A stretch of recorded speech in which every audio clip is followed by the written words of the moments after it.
So Rosemary, these are the letters of Emma to her mother and father from Ballarat in April 1860. So there's a little gap. They've gone from Geelong to Ballarat. We don't really know what happened in between. However, we shall read, and you can open it.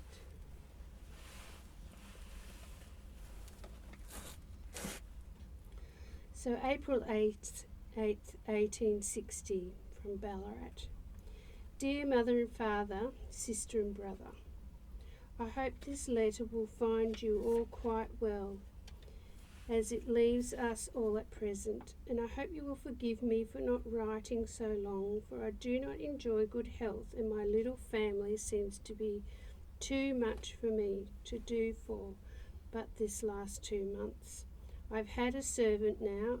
I have got a little more time, but I can assure you, ever since we have been in business, I have not had time to keep my things in order. For I have got another little girl, Victoria Emma.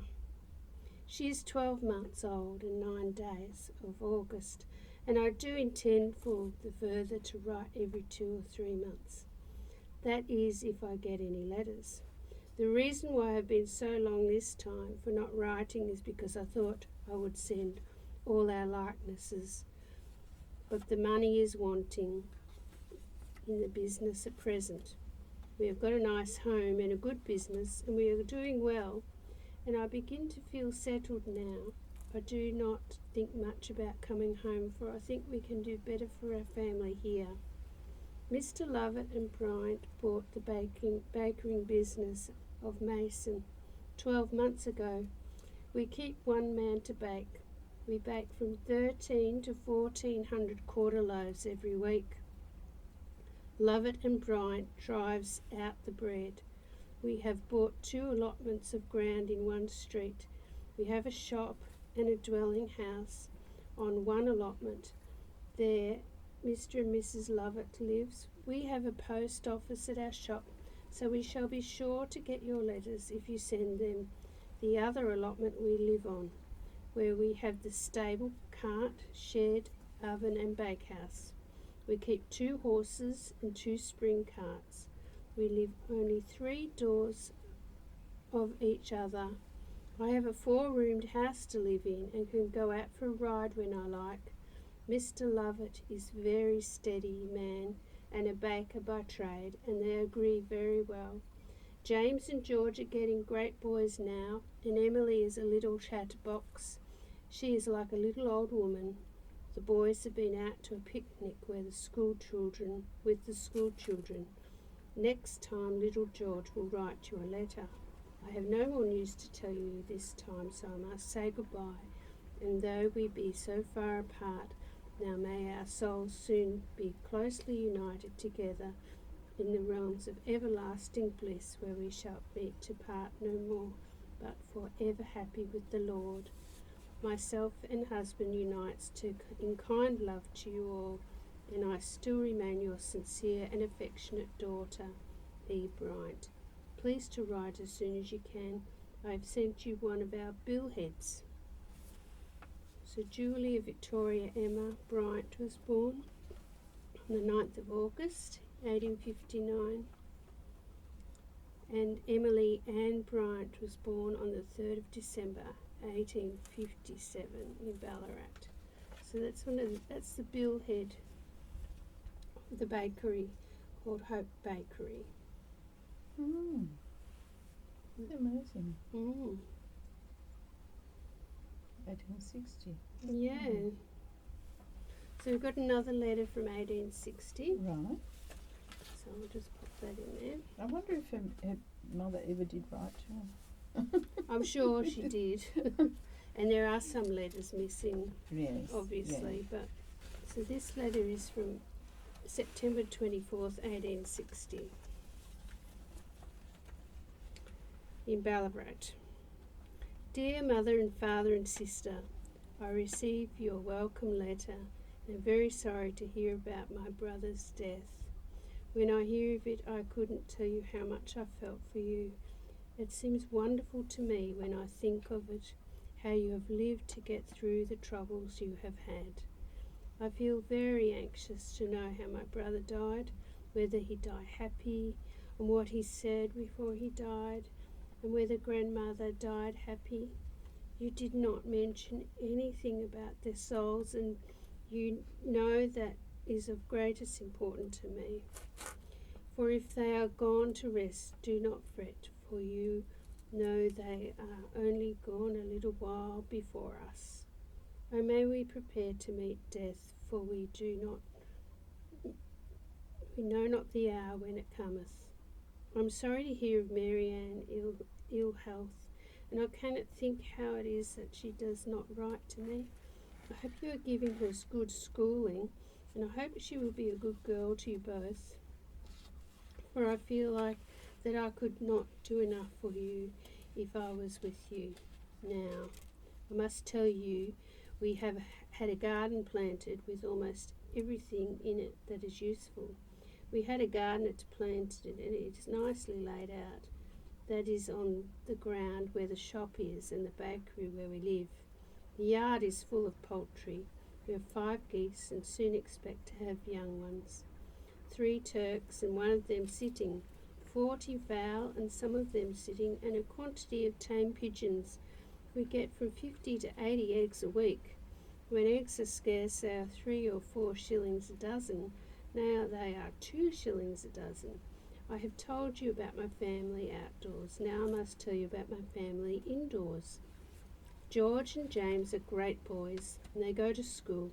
Emily is growing a great girl now. She can say anything. She does make us laugh. We hear her talk, and Victoria's a funny little thing. She can walk up and down by the sofa and chairs, but cannot go alone yet. I weaned her a week ago. The children were pleased with the cards you sent them.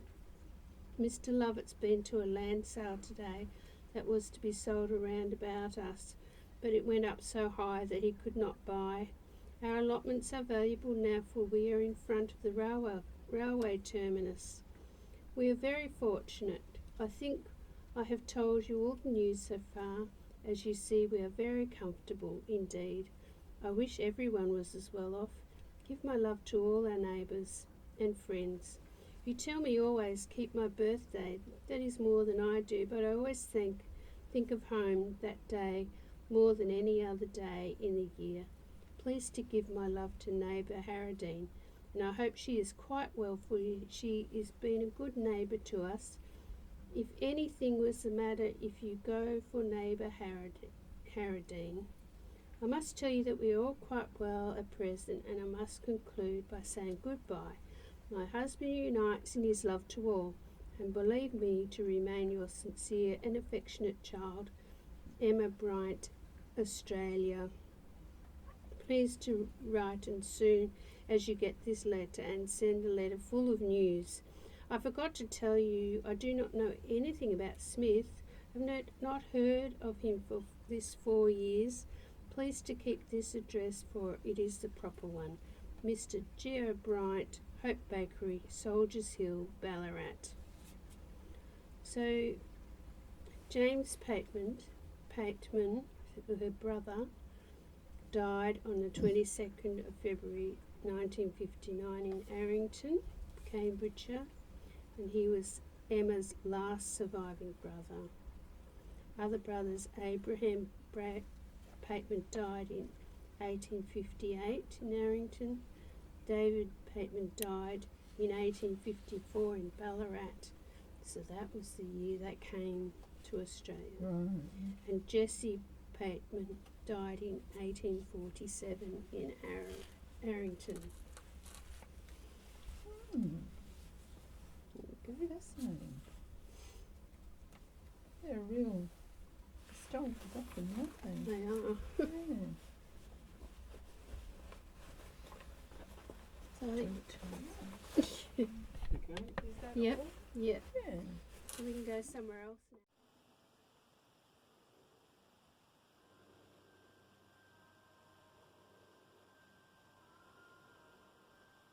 In the first week of September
penguins in it.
Writing for underwater. There is a place beneath the water of consciousness in which the voice is born. The water belongs to no one, has no identity, is nothing. Beneath the water, a pump containing oxygen has been installed to create this place for voice. Here, I can say anything. Can you hear me? They have politicized freedom. Can you hear me? They have made the freedom of my mind ideological. I don't know what to think anymore. If I ever did. Once I just thought. Now I must plummet the depths of the dark and mysterious oceans, swim toward the oxygen, and there I can say what I think with the fear of drowning. This is like the underground underwater.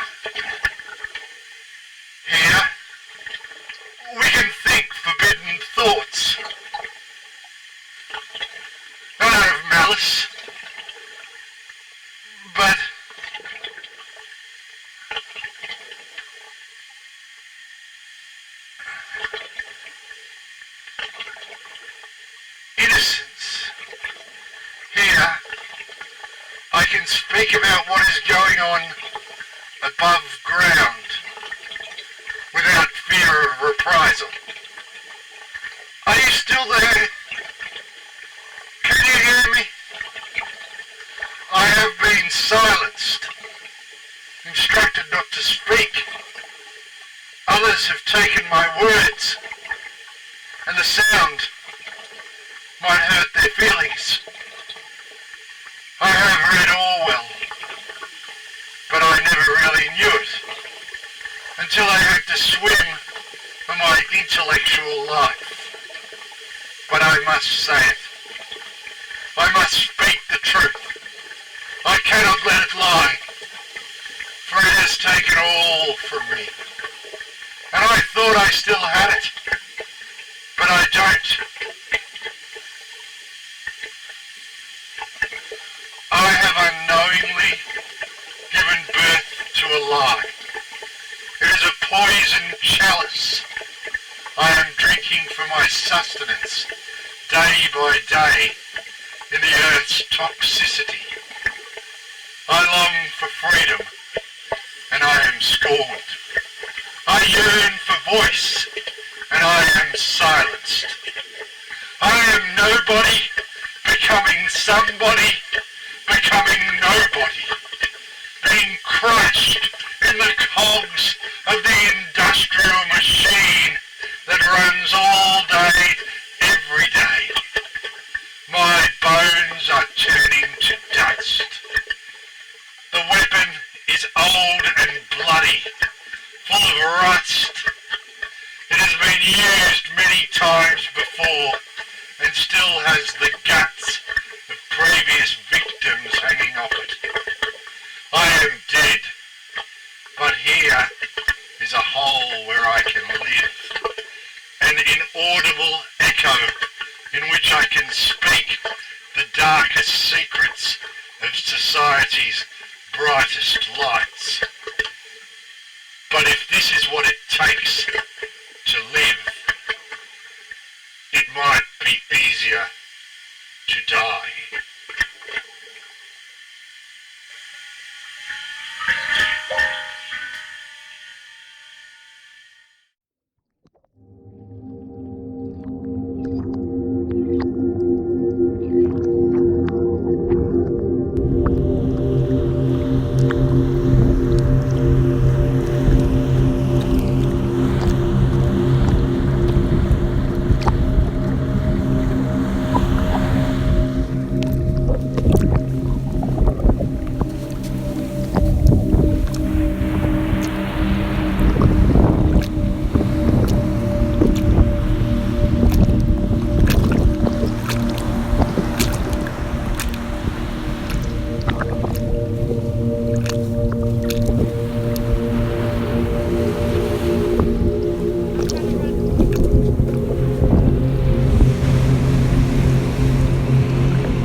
I anticipated nothing of this particular epoch except a gradual dispersion of my creative enactments, a slow migration from the strictures of theoretical stasis into the figurative and literal oceans of hands-on and hair-on play.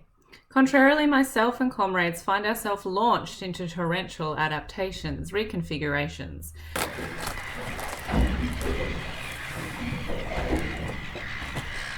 Wow. Our bursts of imagination graze against chalked signs, closed. Wear the wig on your head. Become the proxy performer for a new cartography of the island.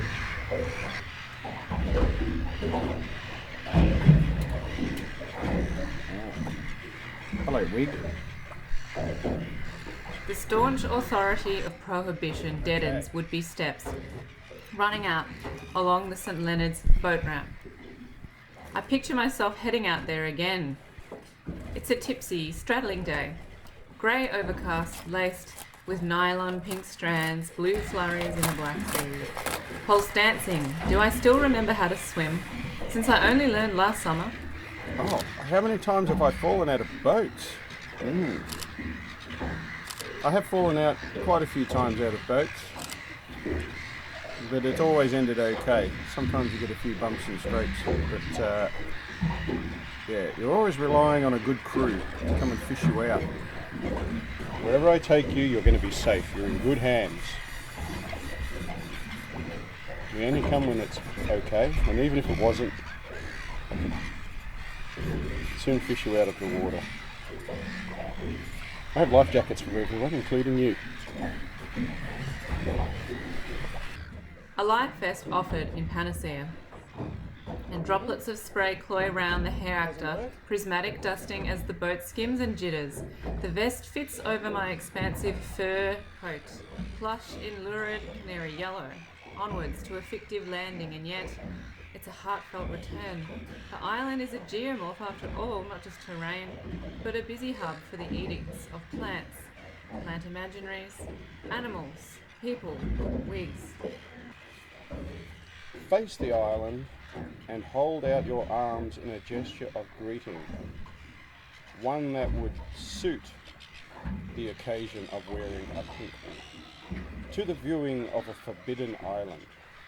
I stumble out on an awkward sea, and on awkward sea legs we assess the scene, she and I conspiring together. Well, Wig, the last time I came to the island was just before they shut everything down. The weather that day was probably like today. Perfect. Cloudy, not much wind, and there were a few other people out here because it was all pre-lockdown. So we had a brilliant time. I really enjoyed that. It was good. I reach into my coat pocket, squinting against wind-blown shutters of false eyelashes, and my fingers close on the textured booklet of instructions prepared at home. Wow, that was quite a journey, Wig. That definitely threw down the challenge. But what's this? Jaunty heads appear from the dark undergirth of the island, where the nexus of tunnels weave. I squint harder at a procession, a fresh colony.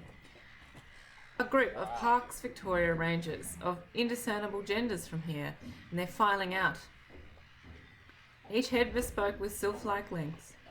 Pink wig drape on crisp and sensibly uniformed shoulders. I throw my hand aloft in a gesture of solidarity and imagined reunion as gulls spin a cacophony overhead. Find my way home. The Wig and I. The actions are complete. Take the Wig home and await a future that stands on the island again. Null Cartography 2020. Boat Proxy Apparatus.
walk around my log 3 times like the ubu, like I do it.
12 months ago, we picked one man to bake.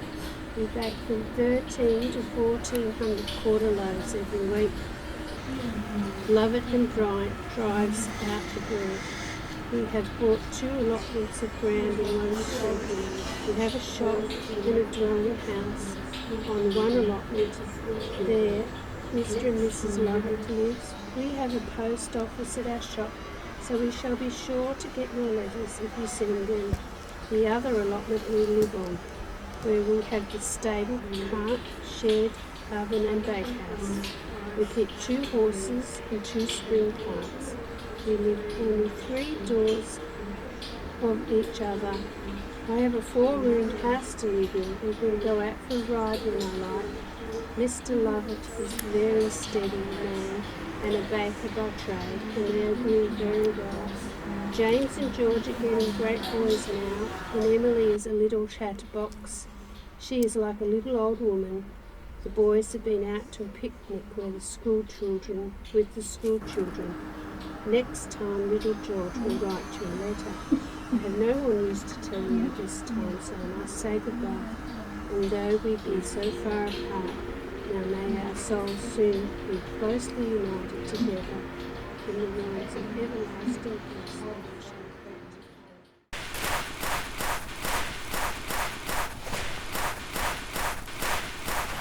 Installed to create this place for voice. Here, I can say anything. Can you hear me? They have politicized freedom. Can you hear me? They have made the freedom of my mind ideological. I don't know what to think anymore. If I ever did. Once, I just thought. Now, I must plummet the depths of the dark and mysterious oceans, swim toward the oxygen.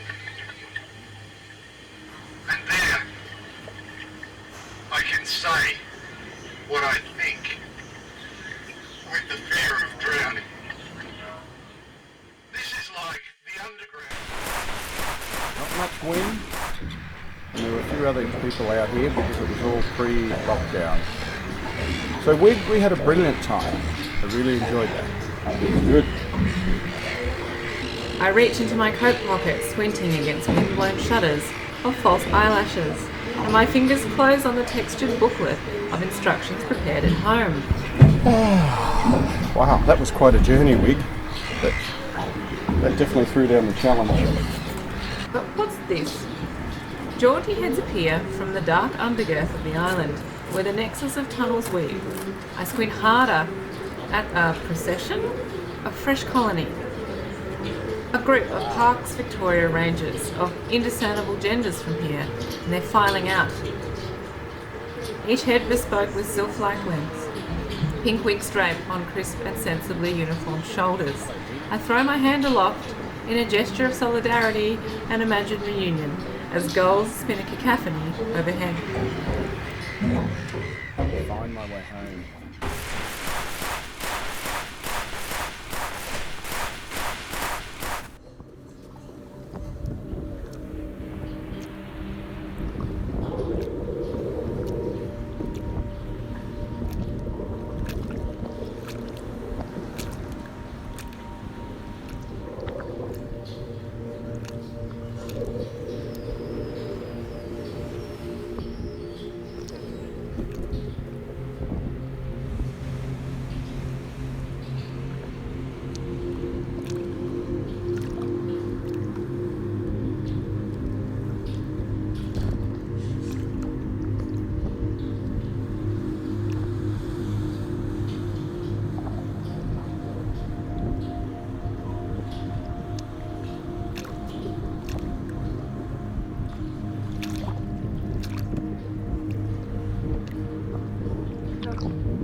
A few thoughts, images, words about how Herdelin wrote, poetically, man dwells on this earth. May, if life is sheer toil, a man lift his eyes and say, so, I too wish to be. Yes, as long as kindness, the pure, still stays with his heart, man not unhappily measures himself against the Godhead. Is God unknown? Is he manifest like the sky? I'd sooner believe the latter. It is the measure of man.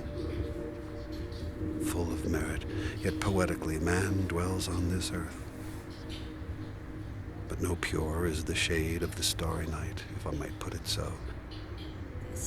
Sky Spirals is an evolving art and science project that links real and virtual places on Earth by interventions in the landscape. Different types of interventions are connected by a dynamic shaping principle, the spiral. The guiding vision for Sky Spirals is to create awareness of where we are, individually and collectively, in space and time. Cultivating awareness of our presence in the universe opens the door to a more conscious, respectful, and meaningful connection to our environment, each other, and ourselves. Sky Spirals creates a fluid framework to connect multiple sites around the globe in organic and virtual community. The initial site of Sky Spirals is Sun Farm, a 60-acre experiential garden in the Hudson Valley of New York State.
island, my memories of you are so distant as your presence. Not too many know you, let alone have been to you, a place of self-isolation. I've been there, scuba diving up the island back in the late 1980s. I remember all the sprawling kelp and sea life all around. There's rubber on, looking through the port.